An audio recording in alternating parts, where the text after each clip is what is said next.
hari umukobwa ngo wabwiye cyo ko wamuteye inda ibaze oya pana nagari nige nabivuze ari umukobwa wanyemeje mu buzima yavuze ibyo ubundi rishyano ninde wari kuyimahanga karizani iwacu mu Rwanda aho abakobwa bamwe na bamwe basigaye bararikira abakobwa bagenzi babo bakifuza kubana nabo bahuje imiterere y'umubiri cyangwa se abo bahuje ibitsina. Ndacyari muto rero ndacyafite imyaka kurya shokora ningera mu rugo bizaba byahindutse. Ese ubundi bagufa ngahe ku buryo wakwishima? Ndahenze.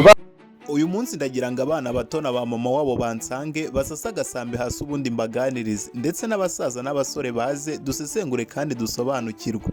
Ese ubundi ni gute umuco nyarwanda waje gutakara ku bw'amahirwe make ugatoragurwa n'ibyomanzi bikawuribata ndetse bikawugira nk'icwende? Ibyo byose n'andi makuru utaruzi tugiye kubisobanura hano kandi urasobanukirwa buri kimwe. Ngewe mugiye kubana muri iki kiganiro cyose banyita Ngabo y'Isonga ku isonga. Niba ari ubwa mbere ugeze hano wiyumvemo ikaze nk'ikimenyetso cyo kudushyigikira ukande subscribe, share, like ndetse na comment tujye tubana muri video zacu za buri munsi. Ujya kuri iyo mpeta wambaye uze ko nakoze ubu kubera icyo yambaye aho ngaho akabantu banere.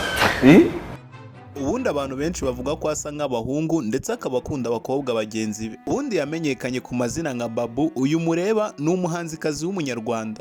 Buriya abakobwa beza bakabaye urugero rwiza ku bakiri bato. Inshuro nyinshi usanga aribo batubereye ibirara, byaba ngombwa bakanaturumbira bakishora mu gusambana cyangwa se mu kuryamana n'abo bahuje imiterere y'umubiri. Uyu mwana w'umukobwa wamenyekanye nka Babu iyo itangazamakuru rimubajije ku bijyanye no kuba aryamana n'abo bahuje ibitsina, inshuro nyinshi abihakana yivuye inyuma. Gusa wenda nubwo akunda kubihakana yivuye inyuma, amakuru menshi tubona kuri social media zitandukanye avuga ko no mugana w'umukobwa bita Babu ashobora kuba afitanye ubucuti budasanzwe n'uwo bita Riel Ways. Umwe wenda ni umugabo, undi wenda akaba ari umugore. Gusa ibi siko byahoze kera, aho bagasigasiye umuco bahinduka iciro ry'imigani bagafata umuco wacu gakondo bakawugira icwende ku karubanda. Ariko nubwo abantu bamwe babishyigikira ariko ntibabyerure, bakavuga ko ari uburenganzira bw'umuntu kuba umuntu yakundana n'uwo ashaka. Ibi ntago ari bimwe mu bigize umuco nyarwanda ndetse n'ayo mahano aragahamiyo mu ishyanga.